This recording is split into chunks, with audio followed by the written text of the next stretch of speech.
So samahan nyo ako guys, mag-harvest tayo ng bendo machine. 3 araw ko na itong hindi nabubuksan. So tingnan natin laman ngayon kung meron ba o wala. Tingnan natin itong coffee bendo machine. Yun, medyo maganda ating income ngayon. Yun, mamuno-muno. 3 days nga pala yung income po. Pwede na rin. Yung coffee bendo machine ko pala na second hand ko lang nakuha. Tapos sunod naman natin itong juice bendo machine. Ito bago lang sa akin. Ito yung mga November ko lang nakuha yun. Ang ganda na rin. Tinginin lang konti. Pero malalim po yung ano nyan. Bulsa. Yung saluhan ng pera.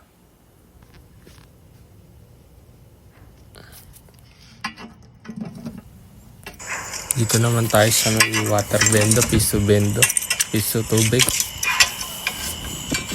Marami-rami na rin to. Second hand ko lang rin yan ako. Para kunin natin. 3 days na pa yan.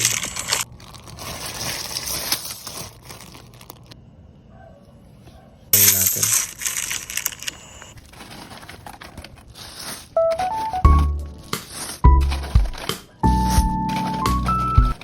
Pag nag-harvest nga po pala akong gabi, nasabay ko na sa linis. Para wala masyadong maraming tao. Kasi daan po ito sa amin. Harap lang po ng bahay namin itong mga bendo ko.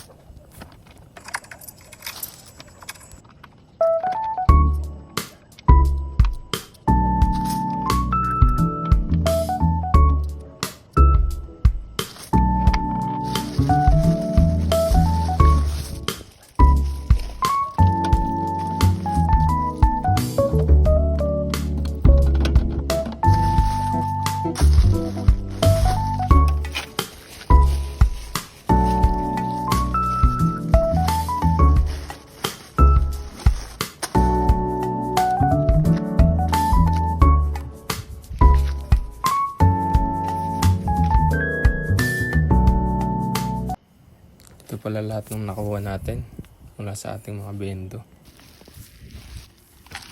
Ayan. Lagyan na natin sa subo.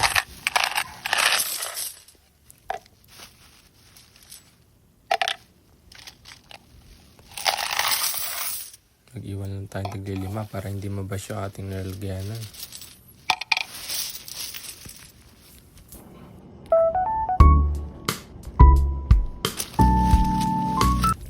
So yun, ito na lahat ng ating nakuha. Pasok na natin dito sa aming bahay. Tsaka tayo maglilinis ng bendo. Hindi ko na napakita yung paglilinis ko at ginabi na masyado.